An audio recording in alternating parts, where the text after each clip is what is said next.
എല്ലാവർക്കും നമസ്കാരം. ബിജെപിയുടെ സംസ്ഥാന കോർ ഗ്രൂപ്പിന്റെ യോഗം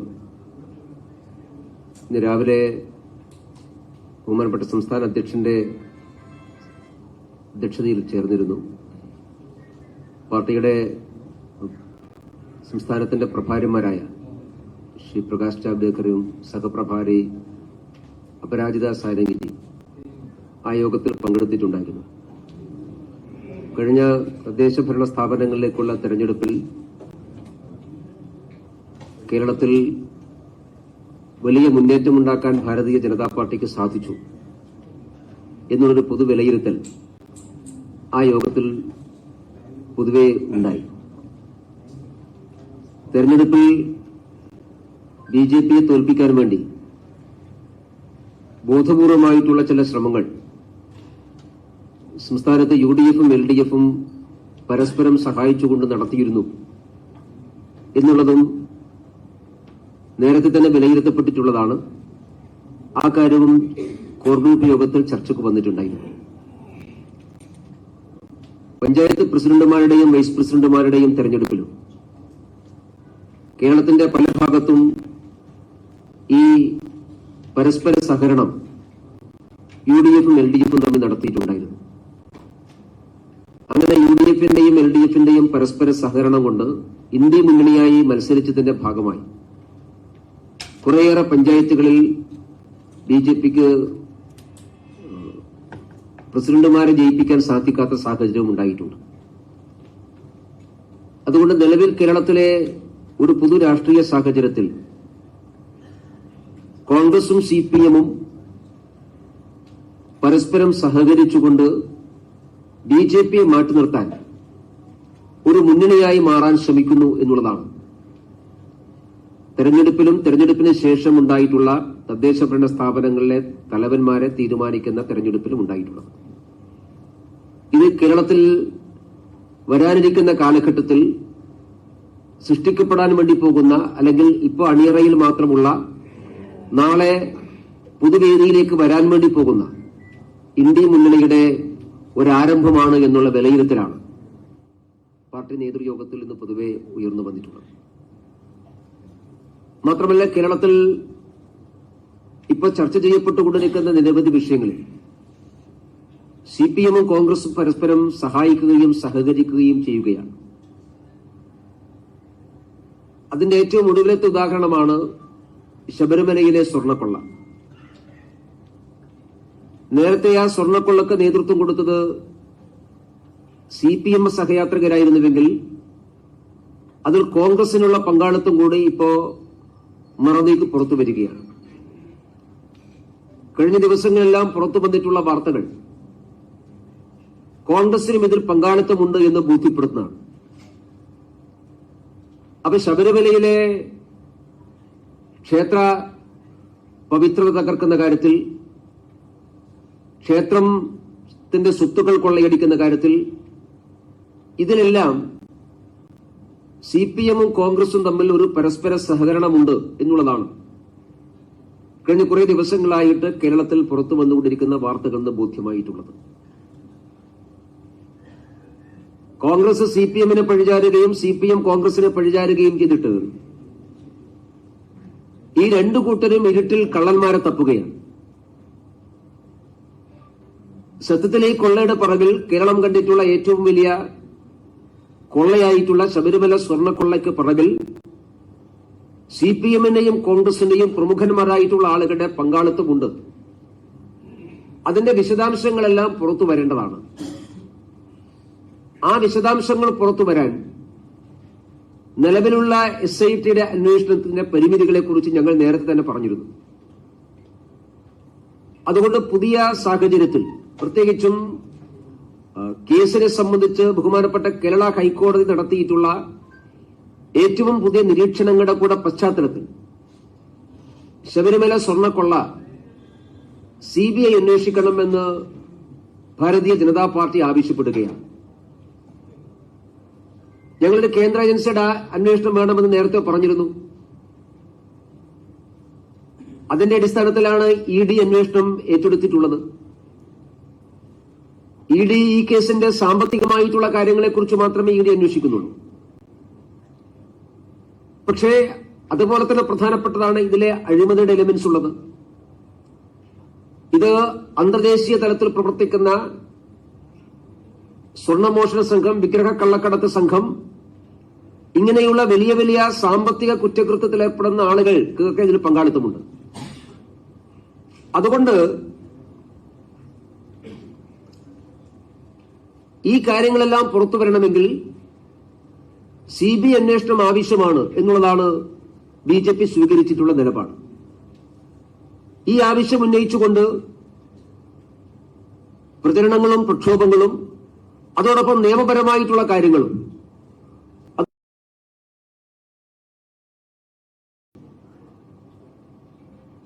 ഇതില് എന്തുകൊണ്ടാണ് സംസ്ഥാന സർക്കാർ CBI അന്വേഷണത്തെ എതിർക്കുന്നത് എന്ന് മനസ്സിലാക്കുന്നില്ല. ഇന്നലെ ബഹുമാനപ്പെട്ട മുഖ്യമന്ത്രി അദ്ദേഹം ഒരു കാരണവശാലും ഈ കാര്യത്തിൽ CBI അന്വേഷണം വേണ്ട എന്നുള്ള നിലപാടാണ് സ്വീകരിച്ചത്. എന്തിനാണ് മുഖ്യമന്ത്രി CBI അന്വേഷണത്തെ ഭയപ്പെടുന്നത്?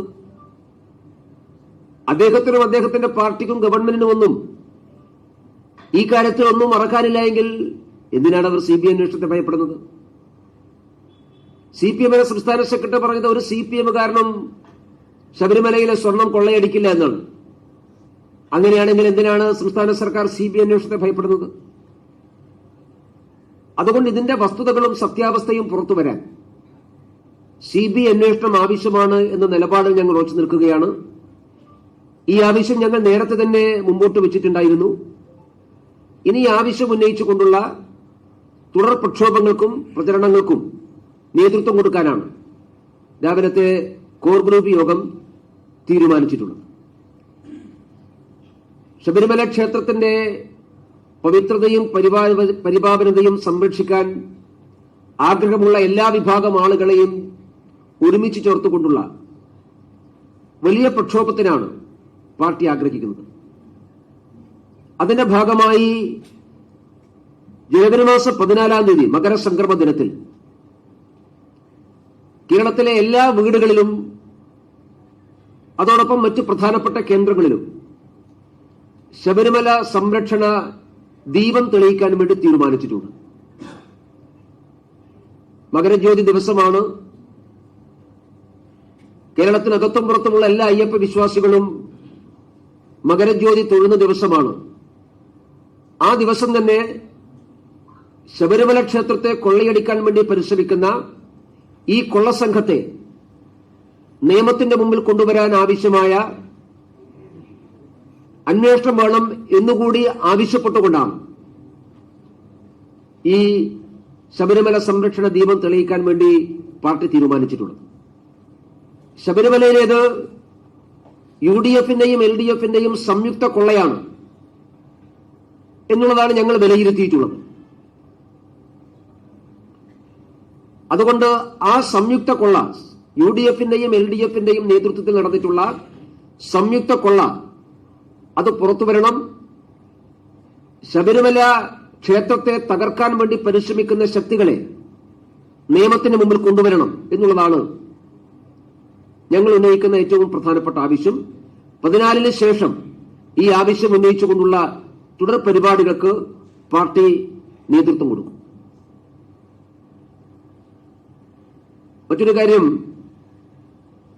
ബഹുമാനപ്പെട്ട കേന്ദ്ര ആഭ്യന്തര വകുപ്പ് മന്ത്രി ശ്രീ അമിത്ഷാജി ജനുവരി 11-ാം തീയതി സംസ്ഥാനം സന്ദർശിക്കുകയാണ്. അദ്ദേഹം തിരുവനന്തപുരത്താണ് വരുന്നത്. പാർട്ടിയുടെ സംസ്ഥാന നേതൃയോഗത്തിൽ അദ്ദേഹം സംബന്ധിക്കും.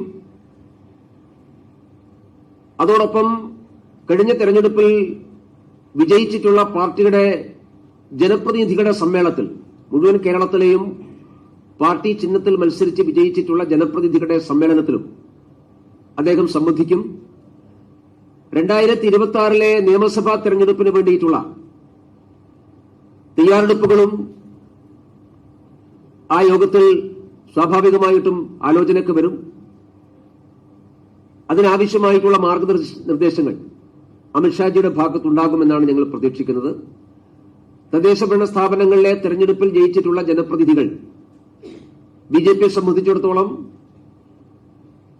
2026 നിയമസഭാ തെരഞ്ഞെടുപ്പിനെ കൂടി മുൻനിർത്തിക്കൊണ്ടുള്ള പ്രവർത്തനത്തിന് അവരെല്ലാവരും ആരംഭം കുറിക്കണം എന്നുകൂടി ആലോചിച്ച പശ്ചാത്തലത്തിലാണ് അമിത്ഷാജിയുടെ സാന്നിധ്യത്തിൽ തന്നെ അവരെ സമ്മേളനം സംഘടിപ്പിക്കാൻ ഞങ്ങൾ തീരുമാനിച്ചിട്ടുള്ളത്. നിയമസഭാ തെരഞ്ഞെടുപ്പിന്റെ പ്രാഥമികമായിട്ടുള്ള കാര്യങ്ങൾ ഇന്നത്തെ യോഗത്തിൽ ആലോചിച്ചിരുന്നു.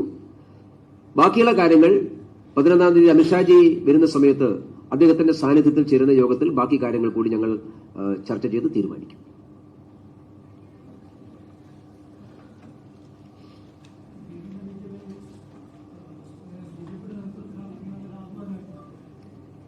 ഞങ്ങൾ കേരളത്തിലെ എല്ലാ വിശ്വാസികളെയും ആഹ്വാനം ചെയ്യുകയാണ്. ബിജെപി പ്രവർത്തകന്മാർ മാത്രമല്ല, എല്ലാ അയ്യപ്പ വിശ്വാസികളും അതിൽ പങ്കെടുക്കണമെന്നാണ് ഞങ്ങൾ ആഗ്രഹിക്കുന്നത്. സാമൂഹ്യ പരിപാടിയായിട്ടുണ്ട്. അതാണ് ഞാൻ വീടുകളിലും പ്രധാനപ്പെട്ട കേന്ദ്രങ്ങളിലും പറഞ്ഞിട്ടുള്ളത്.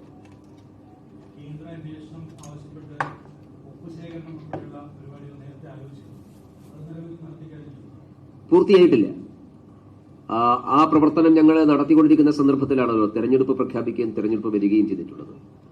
അപ്പോ സ്വാഭാവികമായിട്ടും സ്ഥാനാർത്ഥികളൊക്കെ തെരഞ്ഞെടുപ്പ് ഫീൽഡിലായതുകൊണ്ട് ആ പ്രവർത്തനം അവിടെ വെച്ച് ഞങ്ങൾക്ക് നിർത്തുക വേണ്ടിയിരുന്നു. ആ പ്രവർത്തനം ഇനി ആരംഭിക്കും.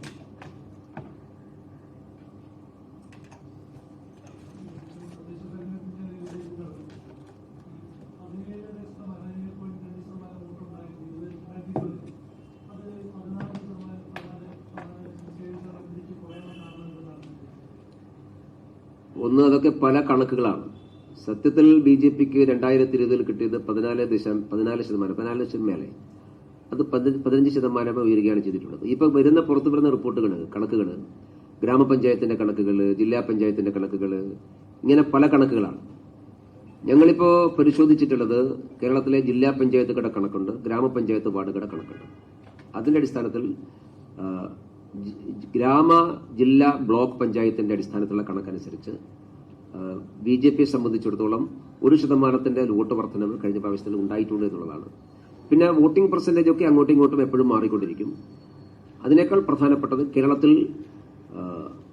50%-ലേറെ തദ്ദേശ ഭരണ സ്ഥാപനങ്ങളിൽ ഈ പ്രാവശ്യം ബിജെപിക്ക് പ്രാതിനിധ്യമുണ്ട് എന്നുള്ളതാണ്. അത് കഴിഞ്ഞ പ്രാവശ്യത്തേക്കാൾ ബഹുദൂരം മുമ്പിലാണ്. ഞങ്ങൾ കേരളത്തിലെ നിരവധി ഗ്രാമപഞ്ചായത്തുകൾ നിർണായകമായിട്ടുള്ള ശക്തിയാണ്. നിരവധി മുനിസിപ്പാലിറ്റികളിൽ ഞങ്ങൾ നിർണായകമായ ശക്തിയാണ്. ഏതാണ്ട് 1 ഡസൻ മുനിസിപ്പാലിറ്റികൾ ബിജെപി പ്രധാനപ്പെട്ട പ്രതിപക്ഷമാണ്. അപ്പൊ അതുകൊണ്ട് കേരളത്തെ സംബന്ധിച്ചിടത്തോളം ഞങ്ങളുടെ വിജയത്തിന്റെ ഗ്രാഫ് 2020 വളരെ ബഹുദൂരം മുമ്പിലാണ്. എല്ലായിടത്തും സാന്നിധ്യമാകാനും സ്വാധീനമുറപ്പിക്കാനും നിർണായകമാകാനും സാധിച്ചു എന്നുള്ളതാണ് ഞങ്ങളുടെ ഡാറ്റാബേസ് ആയിട്ടുള്ള റിപ്പോർട്ടിൽ ഞങ്ങൾ വിലയിരുത്തിയിട്ടുള്ളത്.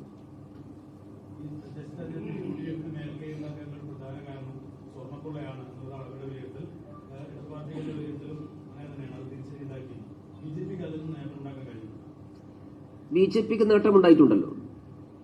കാരണം ഒരു തെരഞ്ഞെടുപ്പിൽ പല വിഷയങ്ങളും ചർച്ച ചെയ്യുമല്ലോ. ഞങ്ങൾ തെരഞ്ഞെടുപ്പിൽ ആദ്യം മുതൽ തന്നെ സ്വീകരിച്ചിട്ടുള്ളത് വളരെ പോസിറ്റീവായിട്ടുള്ള മുദ്രാവാക്യം മുമ്പോട്ട് വെച്ചുകൊണ്ട് വികസിത കേരളം എന്ന ആശയം മുമ്പോട്ട് വെച്ചുകൊണ്ടാണ് ഞങ്ങൾ തെരഞ്ഞെടുപ്പ് പ്രവർത്തനം നടത്തിയത്. കേരളത്തെ പോലുള്ള സംസ്ഥാനത്ത് വികസനം മാത്രം പറഞ്ഞാൽ അത് തെരഞ്ഞെടുപ്പ് രാഷ്ട്രീയത്തിൽ പ്രതിഫലിക്കില്ല എന്നൊക്കെ വിമർശിച്ചവരുണ്ടായിരുന്നു. പക്ഷെ ഞങ്ങൾ വളരെ കോൺസ്റ്റന്റ് ആയിട്ട് ആ മുദ്രാവാക്യം ജനങ്ങളുടെ മുമ്പാകെ വെച്ചുകൊണ്ട് വളരെ പോസിറ്റീവായിട്ടുള്ള ക്യാമ്പയിൻ നടത്തി. അതിനിടയിലാണ് ശബരിമല വിഷയം ഉയർന്നു വന്നിട്ടുള്ളത്. ശബരിമല വിഷയം വന്ന സമയത്ത് ഞങ്ങൾ അതിന്റെ ഒരു പ്രാധാന്യം കണക്കിലെടുത്തുകൊണ്ട് അതും ഞങ്ങൾ തെരഞ്ഞെടുപ്പ് പ്രചരണത്തിൽ ഉപയോഗിച്ചിരുന്നു. അതിനനുസരിച്ചുള്ള റിസൾട്ട് ഞങ്ങൾക്ക് ഉണ്ടായിട്ടുണ്ട്. പിന്നെ സ്വാഭാവികമായിട്ടും ആന്റി LDF വികാരമുണ്ടാകുമ്പോൾ, ഒരു ഭരണകക്ഷിക്കെതിരായിട്ടുള്ള ആന്റി ഇൻകംബൻസി വേവ് ഉണ്ടാകുമ്പോൾ അതിന്റെ ആദ്യത്തെ ഗുണഭോക്താവ് എപ്പോഴും മെയിൻ ഓപ്പോസിഷൻ പാർട്ടി ആയിരിക്കും. അത് നമ്മുടെ ജനാധിപത്യത്തിൽ സാധാരണ പ്രതിഫലിക്കുന്ന ഒരു കാര്യമാണ്.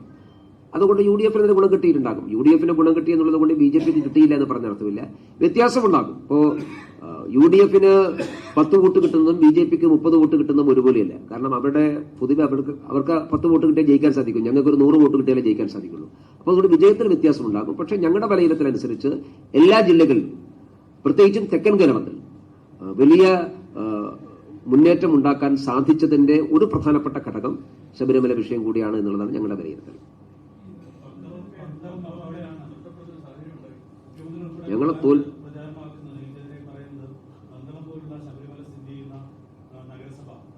പന്തളത്തല്ലല്ലോ ശബരിമല പന്തളത്തല്ലല്ലോ. പന്തളത്തെ എങ്ങനെ തോറ്റു എന്നുള്ളത് നിങ്ങൾ കൂടി ഒന്ന് പരിശോധിച്ച് നോക്ക്. ഓരോ വാർഡിലും ഞങ്ങൾക്ക് കിട്ടിയ വോട്ടും കഴിഞ്ഞ തെരഞ്ഞെടുപ്പിൽ CPM, UDFനും LDFനും കിട്ടിയ വോട്ട് കൂടി ടാലി ചെയ്താൽ മതി. ഞങ്ങൾ തോൽപ്പിച്ചതാണ്. രണ്ട് പ്രധാനപ്പെട്ട പാർട്ടികൾ ഒരുമിച്ച് വോട്ട് ചെയ്ത് ഞങ്ങൾ തോൽപ്പിച്ച് ഞങ്ങൾക്ക് എന്ത് സാധിക്കും? പന്തളത്ത് ഞങ്ങൾ തോൽപ്പിച്ചത് ഞങ്ങൾക്ക് മനസ്സിലാകും. ഞാൻ അതുകൊണ്ടാണല്ലോ പറഞ്ഞത്, ഞങ്ങള് ഈ കഴിഞ്ഞ തെരഞ്ഞെടുപ്പിൽ ഞങ്ങളുടെ കയ്യിൽ കൃത്യമായിട്ടുള്ള കണക്കുണ്ട്. കേരളത്തിൽ 3000-ലേറെ വാർഡുകളിൽ BJPയെ തോൽപ്പിക്കാൻ വേണ്ടി LDFും UDFും ഒരു മുന്നണിയായി മത്സരിച്ചിട്ടുണ്ട്, ധാരണയോടുകൂടി. അങ്ങനെ അത് സത്യത്തിൽ അതൊരു ജനാധിപത്യ വിരുദ്ധമായിട്ടുള്ള ഏർപ്പാടാണ്. ഇല്ലെങ്കിൽ അവർ മുന്നണിയെ മത്സരിച്ചാൽ മതിയായിരുന്നു, കുഴപ്പമില്ല. സ്ഥാനാർത്ഥികളെ നിർത്തിയിട്ട് BJPയെ തോൽപ്പിക്കാൻ വേണ്ടി ധാരണ ഉണ്ടാക്കുക എന്ന് പറയുന്നത് അതൊരു ശരിയായ ഏർപ്പാടല്ലല്ലോ. അതില്ലായിരുന്നുവെങ്കിൽ ഇപ്പൊ ഞങ്ങൾക്ക് കിട്ടിയ സീറ്റിന്റെ 2 മടങ്ങധികം സീറ്റ് കിട്ടുമായിരുന്നു. ഞങ്ങൾ ആ കണക്കെല്ലാം ഞങ്ങളുടെ കയ്യിലുണ്ട്. ഓരോ വാർഡിലും ഞങ്ങളെ തോൽപ്പിക്കാൻ വേണ്ടി ഏതെല്ലാം വാർഡുകൾ ചെയ്തു എന്നുള്ളത് ആ കണക്കിന്റെ അടിസ്ഥാനത്തിലാണ് ഞാൻ പറഞ്ഞത്. 3000-ലേറെ വാർഡുകളിൽ BJPയെ തോൽപ്പിക്കാൻ വേണ്ടി UDFും LDFും പരസ്പരം സഹായിച്ചു കൊടുത്തു. ചില സ്ഥലത്ത് അവർ സ്ഥാനാർത്ഥികളെ പോലെ നിർത്തുക. കാസർഗോഡ് ജില്ലയിൽ പല വാർഡിലും, ഉദാഹരണമായിട്ട് ബോർഡർ പഞ്ചായത്തുകളിൽ, ആ പഞ്ചായത്തിലൊക്കെ ചില വാർഡുകൾ CPMന് സ്ഥാനാർത്ഥിയില്ല, ചില സ്ഥലത്ത് കോൺഗ്രസിന് സ്ഥാനാർത്ഥിയില്ല, സ്ഥാനാർത്ഥിയെ പോലും നിർത്തിയിട്ടില്ല.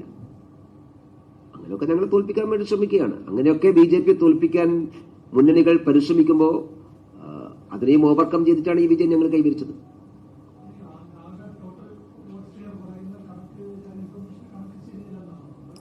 തെരഞ്ഞെടുപ്പ് കമ്മീഷന്റെ കണക്ക് തന്നെ ടോട്ടൽ കണക്കല്ല. ആ കണക്കൊക്കെ ഞങ്ങൾ എടുത്തു. അത് ഓരോ സമയത്തും ഇറക്കുന്നത് ചില കണക്കുകൾ ഗ്രാമപഞ്ചായത്തിന്റെ മാത്രമാണ്, ചില കണക്കുകൾ ജില്ലാ പഞ്ചായത്തിന്റെ മാത്രമാണ്. ഫൈനൽ ടാലിയാണ് ഞാൻ പറഞ്ഞത്. ഞങ്ങൾക്ക് 14 അതിലിപ്പോ 15 മേലെയായിട്ടുണ്ട്. 1% വർധനവ് ഞങ്ങൾക്ക് അങ്ങനെ വേണമെങ്കിൽ 1% വർധനവ് ഉണ്ടായിട്ടുണ്ട്. പക്ഷെ ഞാനതിനെ കാണുന്നത് ശതമാനക്കണക്കിൽ മാത്രമല്ല. ഞങ്ങൾ തെരഞ്ഞെടുപ്പിൽ വിലയിരുത്തിയിട്ടുള്ളത് കേരളത്തിലെ എല്ലാ സ്ഥലത്തും BJPയുടെ സാന്നിധ്യം ഇപ്രാവശ്യം ഉണ്ടായിരുന്നു. ഞങ്ങൾക്ക് കേരളത്തിൽ ഒരുപാട് മേഖല, ഞങ്ങൾക്ക് കടന്നു ചെല്ലാൻ സാധിക്കാത്ത ഒരുപാട് മേഖലകളിൽ ഇപ്രാവശ്യം ഞങ്ങൾ വിജയിച്ചിട്ടുണ്ട്. CPMന്റെ പാർട്ടി ഗ്രാമങ്ങളിൽ, ഇപ്പൊ പാപ്പിനിശ്ശേരി, കണ്ണൂർ ജില്ലയിലെ പാപ്പിനിശ്ശേരി, ഞങ്ങൾക്ക് സ്ഥാനാർത്ഥികളെ നിർത്തി മത്സരിപ്പിക്കാൻ പോലും സാധിക്കാത്ത പ്രദേശമായിരുന്നു. ഇപ്രാവശ്യം അവിടെ ഞങ്ങൾ ജയിച്ചു. കഴിഞ്ഞ ശ്രീകൃഷ്ണ ജയന്തി ഘോഷയാത്ര തടഞ്ഞുകൊണ്ട് ഇവിടെ RSSO BJP ഒന്നും പ്രവർത്തിക്കാൻ പാടില്ല എന്ന് പറഞ്ഞ സ്ഥലം ചിറ്റാരിപ്പറമ്പ് പഞ്ചായത്ത്, ഇപ്രാവശ്യം ആ വാർഡ് ഞങ്ങളാണ് ജയിച്ചിട്ടുള്ളത്. ഞങ്ങൾക്ക് തന്നെ അത്ഭുതം തോന്നിപ്പോകുന്നു, ഞങ്ങളാണ് ജയിച്ചിട്ടുള്ളത്. ആലപ്പുഴ ജില്ലയിൽ നിങ്ങൾ നോക്ക്, ആലപ്പുഴ ചെങ്ങന്നൂർ മണ്ഡലം, ആ മണ്ഡലത്തിൽ 5 പഞ്ചായത്തുകളിൽ നിന്ന് BJPയാണ് ഭരിക്കുന്നത്. ആകെ 10 പഞ്ചായത്തേ ഉള്ളൂ, 5 പഞ്ചായത്ത് BJP ഭരിക്കുകയാണ്. ഇതേ ആലപ്പുഴ ജില്ലയിൽ നിലമ്പൂർ പഞ്ചായത്ത്, ഒരു കാലഘട്ടത്തിൽ ഞങ്ങൾക്ക് പ്രവർത്തനം നിഷേധിക്കപ്പെട്ട പഞ്ചായത്ത്, ആ പഞ്ചായത്തിന്റെ ഭരണം ഇന്ന് BJPയുടെ കയ്യിലാണ്.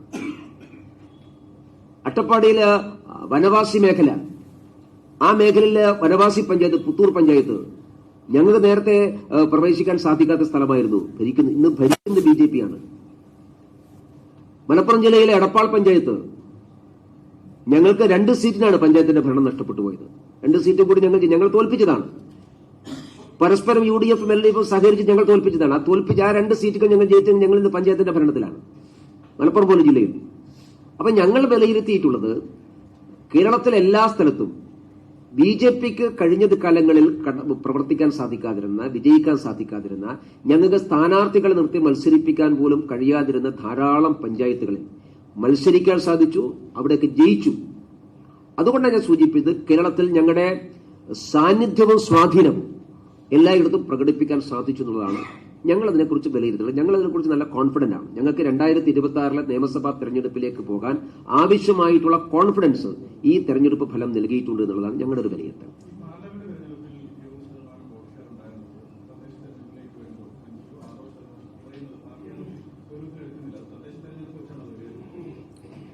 തദ്ദേശ തെരഞ്ഞെടുപ്പ് വെച്ചിട്ടാണല്ലോ വിലയിരുത്തേണ്ടത്. പാർലമെന്റ് തെരഞ്ഞെടുപ്പിന്റെ വോട്ടിംഗ് പെർസെന്റേജ് മറ്റൊരു തെരഞ്ഞെടുപ്പിൽ ആർക്കും കിട്ടാറില്ലല്ലോ, BJPക്ക് മാത്രമല്ല, ആർക്കും കിട്ടാറില്ലല്ലോ. കാരണം പാർലമെന്റ് തെരഞ്ഞെടുപ്പിന്റെ ചർച്ച ചെയ്യപ്പെടുന്ന വേറെയാണ്. പാർലമെന്റ് തെരഞ്ഞെടുപ്പിൽ ദേശീയ പരിപ്രേക്ഷ്യം ഉണ്ടാവും. നരേന്ദ്രമോദി ഗവൺമെന്റിന്റെ പ്രവർത്തനങ്ങളാണ് വിലയിരുത്തപ്പെടുന്നത്. അതൊരു പ്രോ മോഡി വേവ് ഉണ്ടാവും. അതിന്റെ അടിസ്ഥാനത്തിൽ കിട്ടുന്ന വോട്ടിംഗ് ഷെയർ ആണ്. അതൊരിക്കലും നിയമസഭാ തെരഞ്ഞെടുപ്പിലും കിട്ടില്ല, പ്രാദേശിക തെരഞ്ഞെടുപ്പിലും കിട്ടില്ല. നമ്മൾ തെരഞ്ഞെടുപ്പിലെ ചർച്ച ചെയ്യേണ്ടത് 2025 തെരഞ്ഞെടുപ്പിനെ 2020 തെരഞ്ഞെടുപ്പോഴാണ് കിട്ടുന്നത്. 2026 നിയമസഭാ തെരഞ്ഞെടുപ്പ് നാം വിലയിരുത്തേണ്ടത് 2021 നിയമസഭാ തെരഞ്ഞെടുപ്പായിരുന്നു. 2029 പാർലമെന്റ് തെരഞ്ഞെടുപ്പ് വരുമ്പോൾ നമുക്ക് 2024 വിലയിരുത്താം. അപ്പൊ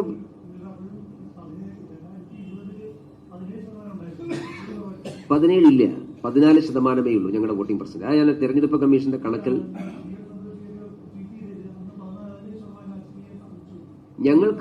ഞങ്ങൾ പറഞ്ഞത് ഞങ്ങൾക്ക് 15% എന്നാണ് ഞങ്ങൾ പറഞ്ഞത്. പക്ഷെ ഇപ്പൊ കറക്റ്റ് കണക്ക് വന്നപ്പോൾ ഞങ്ങൾ 15% താഴെയാണ്.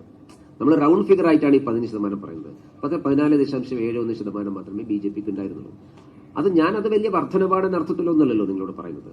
പക്ഷെ എന്നാലും ടെക്നിക്കലി വേണമെങ്കിൽ ഞങ്ങൾ വർദ്ധിച്ചിട്ടുണ്ട്. പക്ഷേ ശതമാനക്കണക്കിലെ വർധനവിനേക്കാൾ പ്രധാനം ഞാൻ പറഞ്ഞല്ലോ, ഞങ്ങൾക്ക് ഇപ്രാവശ്യം കോൺഫിഡൻസ് നൽകുന്നത് BJP കേരളത്തിൽ ഒരു വിന്നബിലിറ്റി ഉള്ള പാർട്ടിയാവുകയും ഞങ്ങൾക്ക് എല്ലായിടത്തും ജയിക്കാൻ സാധിക്കും. ഞങ്ങൾ 2ാം സ്ഥാനത്ത് വന്നിട്ടുള്ള വാർഡുകൾ, ഇതിന്റെ 2 വാർഡുകൾ BJP 2ാം സ്ഥാനത്ത് വന്നിട്ടുണ്ട്. കേരളത്തിലെ പ്രധാനപ്പെട്ട നഗരസഭ കോർപ്പറേഷനെല്ലാം ഞങ്ങൾ സീറ്റ് വർദ്ധിപ്പിക്കാൻ വേണ്ടി സാധിച്ചു. ഇപ്പോ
സിംഗിൾ ലാർജസ്റ്റ് പാർട്ടി ആയി കഴിഞ്ഞാൽ ഞങ്ങൾക്ക് ഒരു 6 മാസമെങ്കിലും ഭരിക്കാൻ അവസരം തരിക എന്നുള്ളതാണ് ഇവർ ചെയ്യേണ്ടത്. അതിന് പകരം ഒരു എത്തിക്സും ഇല്ലാതെ കോൺഗ്രസ് CPM ഒരുമിച്ചാണ് 11 പഞ്ചായത്തുകൾ ഞങ്ങൾക്ക് നഷ്ടപ്പെട്ടു.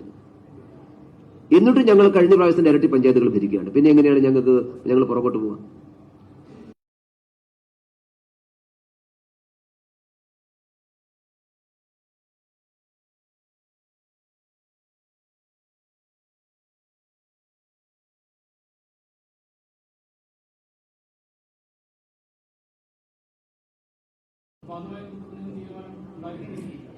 അത് ഈ ജില്ലാ ഘടകം തീരുമാനിക്കേണ്ട കാര്യമാണല്ലോ.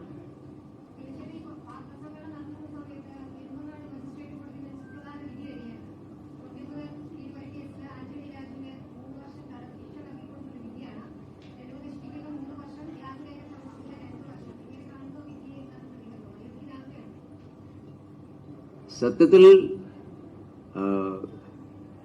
നേരത്തെ വിഷയം ഉയർന്നു വന്ന സമയത്ത് ആന്റണി രാജുവിനെ സംരക്ഷിക്കാൻ മുന്നിട്ടിറങ്ങിയവരാണ് കേരളത്തിലെ ഭരണപക്ഷി, സംസ്ഥാന സർക്കാർ. ഈ പുതിയ വിധിയുടെ അടിസ്ഥാനത്തിൽ സംസ്ഥാന സർക്കാർ ചെയ്യേണ്ടത് അഴിമതിയോട് സന്ധി ചെയ്യുന്ന സമീപനത്തിൽ ജനങ്ങളോട് മാപ്പ് പറയുന്ന സമീപനമാണ് ഉണ്ടാവേണ്ടത്. കേരളത്തിൽ എങ്ങനെയാണ് അഴിമതിക്കാർ രക്ഷപ്പെട്ടു പോകുന്നത് എന്നുള്ളതിന്റെ ഒരു ടിപ്പിക്കൽ ഉദാഹരണമാണ്. അഴിമതിയുമായി സീറോ ടോളറൻസ് ആണെന്ന് ഒരു ഭാഗത്ത് പറയുകയും അഴിമതിക്കാരെ സംരക്ഷിക്കാൻ വേണ്ടി മുന്നിട്ടിറങ്ങുകയും ചെയ്ത സമീപനമാണ്. അതുകൊണ്ട് ഇവരുടെ അഴിമതി വിരുദ്ധ പ്രതിച്ഛായയുടെ പൊയ്മുഖമാണ് ഇന്ന് കോടതി വിധിയോടുകൂടി തകർന്നു പോയിട്ടുള്ളത്. ജനങ്ങളോട് മാപ്പ് പറയാനാണ് തയ്യാറാവുന്നത്.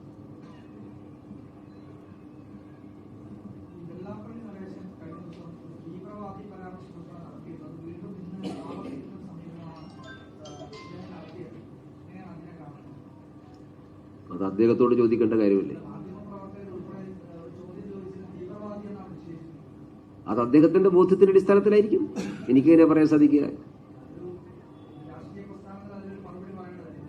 അല്ല. അത് അദ്ദേഹത്തിന്റെ മാധ്യമ പ്രവർത്തകരായതുകൊണ്ട് ആർക്കും തീവ്രവാദികളാകാൻ പാടില്ല എന്നൊന്നുമില്ലല്ലോ.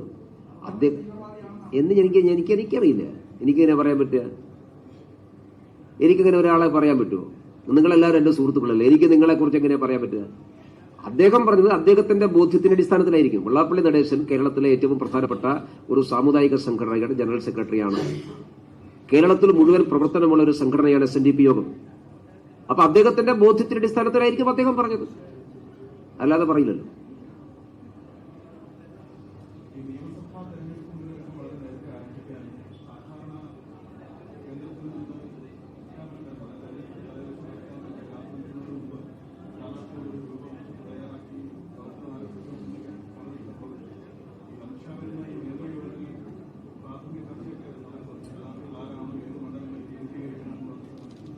അല്ല, അങ്ങനത്തെ ആലോചനയിലേക്കൊന്നും ഇപ്പൊ ഞങ്ങൾ പോയിട്ടില്ല.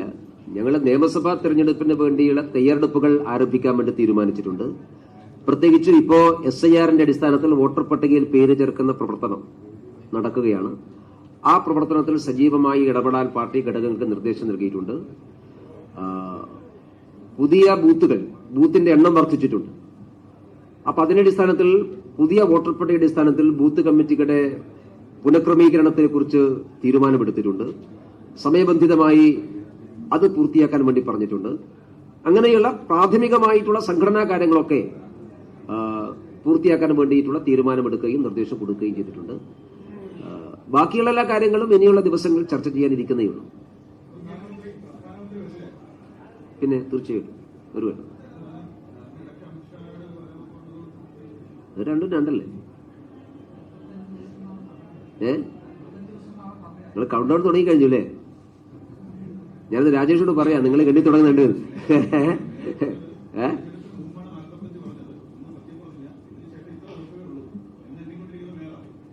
പ്രധാനമന്ത്രിക്ക് വരാൻ ഒരാഴ്ചയല്ലേ വേണ്ടു. നിങ്ങൾ വേവലാതിപ്പെടല്ല, വരുന്നു. നിങ്ങൾ അതിനെക്കുറിച്ച് വളരെ വിജിലന്റ് ആണെന്ന് ഞങ്ങൾക്ക് നന്നായിട്ട് അറിയാം.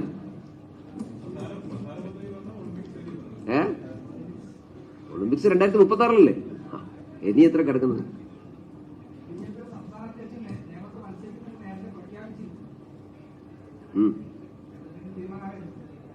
ഇല്ല, ഇന്നിപ്പോ ഞങ്ങളുടെ സ്ഥാനാർത്ഥി നിർണയത്തെ കുറിച്ചൊന്നും കടന്നിട്ടില്ല. BJP ഇപ്പോൾ തെരഞ്ഞെടുപ്പിന്റെ പ്രിപ്പറേറ്ററി വർക്കിനെ കുറിച്ച് ആലോചിച്ചിട്ടുണ്ട്.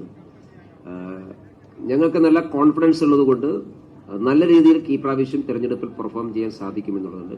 അപ്പോൾ ഏതായാലും ഒരു കാര്യത്തിൽ നമ്മുടെ ബോധ്യത്തിന് വരേണ്ടത് BJP കേരളത്തിലെ ഏറ്റവും നിർണായകമായിട്ടുള്ള ശക്തിയായിട്ട് മാറുകയും ഒരു ഡിസൈഡിംഗ് ഫാക്ടറായിട്ട് മാറുകയാണ്. BJP ഒഴിവാക്കിക്കൊണ്ടുള്ള ഒരു രാഷ്ട്രീയം ഇനി കേരളത്തിൽ ഉണ്ടാകില്ല എന്ന് ഇപ്രാവശ്യം പ്രൂവ് ചെയ്യപ്പെട്ടിട്ടുണ്ട്. നിയമസഭാ തെരഞ്ഞെടുപ്പോടുകൂടി അതൊന്നുകൂടി അടിവരയിട്ട് ഉറപ്പിക്കും. ഓക്കെ, ആവശ്യത്തിനൊക്കെ ആയില്ലേ?